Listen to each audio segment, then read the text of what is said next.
we saw a wave. A good number of coaches get fired on the college football level. And a lot of people questioned why I stood 10 toes down in saying that out of all the coaches that were being fired, James Franklin was probably the best one. And I understand that it didn't necessarily work in Penn State. But what I mean by that is he didn't reach the ultimate goal. He never got that national championship. Obviously, we know the history and the record of James Franklin when he goes up against top 10 talent or top 10 teams. But here's my thing.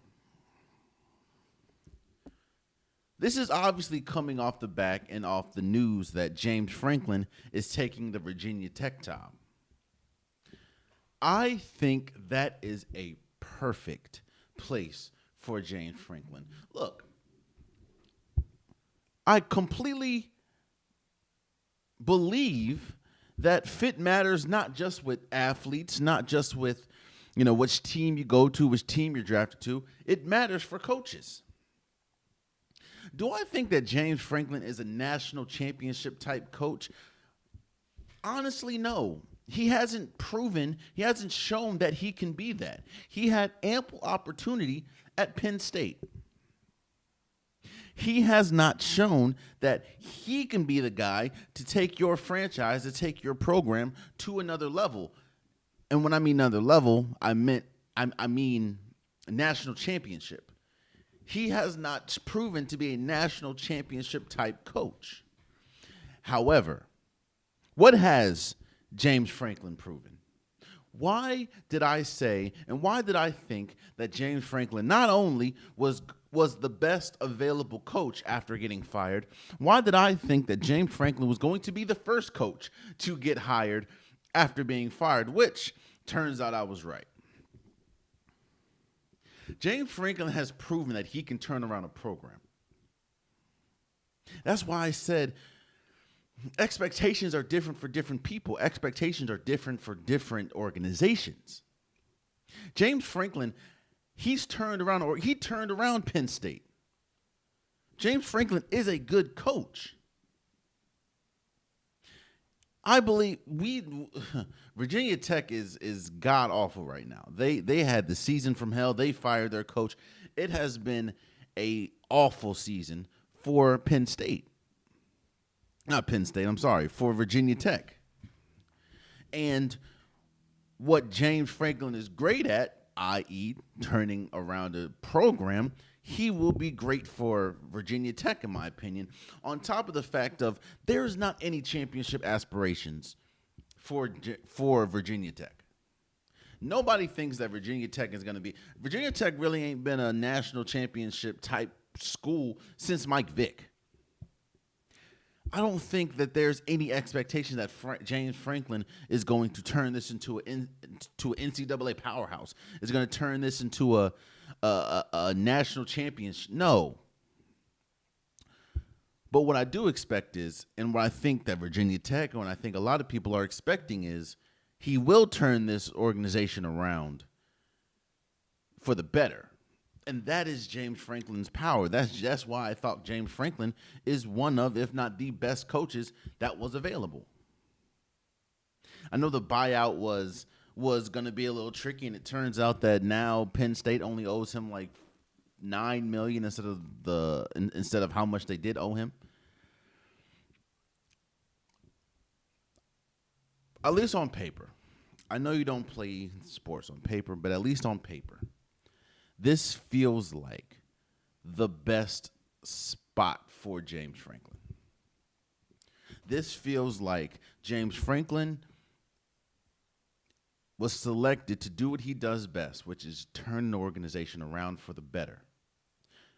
But there isn't really much championship aspirations to this. It'd be different if you went to a Florida. It'd be different if you went to a LSU. there's national championship aspiration to those teams just because they're in the SEC. And again, I know listening to me say it, and I know some people are going to say, well, then James Franklin isn't that good of a coach if, you know, you don't expect a national championship. That's not true. Again, a lot of people, and I even did it, which is kind of why he got fired. A lot of people look at that record against top 10 opponents, but people forget and people want to turn a blind eye to the fact that he has a massive winning record when we talk about the grand scheme of his coaching tenure at Penn State. Again, they want to look at that top 10 record, but they don't want to look at the fact that look at Penn State before James Franklin, look at Penn State after. If we're calling a spade, if we're being completely honest about it, there are some coaches that are great but aren't national championship caliber coaches. You want a prime example, which is going to hurt me, but I'll be honest. Chip Kelly was a great coach for Oregon. Chip Kelly turned the organization around. Chip Kelly really, I'm not going to say put Oregon on the map, but was a key cog to Oregon being or turning into the powerhouse that they turned into. Chip Kelly did his job.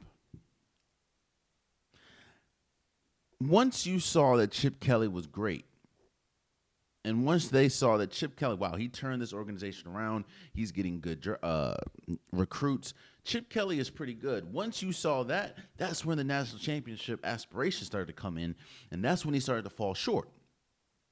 But Chip Kelly turned around the organization that is Oregon, the school, the program.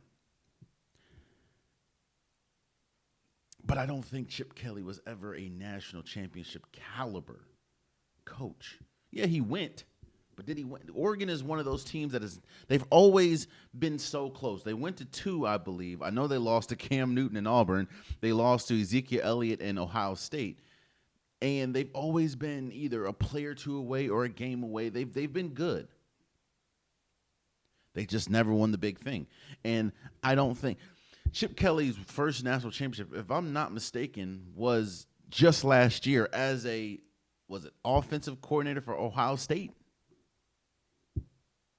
So, never saying that Chip Kelly was a bad coach. Again, Chip Kelly turned around the Oregon organization. But he was never I don't think he was ever a championship caliber coach. Same with James Franklin. James Franklin hasn't proven that when there's championship aspirations, you're good enough to seize the moment. But he has shown that he is an exceptional coach and he can turn around an organization. And Virginia Tech just so happens to be an organization that needs some type of guidance because this has been an awful year for them. So I think that this is a perfect hire. I think not just for Virginia Tech, but it's a perfect hire for James Franklin. Again, you're going from somewhere that the lights maybe the expectations are unrealistic, but the expectations are still, this is Penn State. You got to be national contender. You're going from that to, there's really the only expectation is that you do your best pretty much at Virginia Tech. I know that seems like a oversimplification, but that's how it is. I think James Franklin's going to flourish. I think Virginia Tech is going to flourish. I think that this is a perfect marriage. And we'll see. This is the first domino.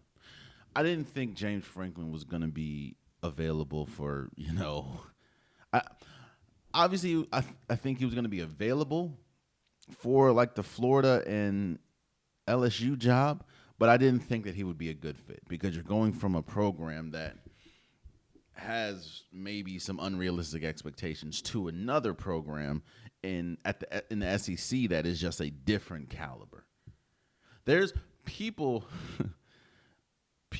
are ready to. I mean, Auburn Auburn should not have no type of championship aspirations yet, and still Hugh Freak got up out of there, or they fired him. That's what I'm saying. So, congratulations to James Franklin for getting off the market and taking the Virginia Tech job. I think it's a perfect match for them. Oh, man, you stayed to the end of the video. I appreciate you. If you like what you saw, be sure to hit that subscribe button so you'll never miss any content from your boy. You can also go back and watch past episodes, past clips, and don't forget that the Unpopular Podcast, new episodes drop every Wednesday and Saturday. Appreciate you.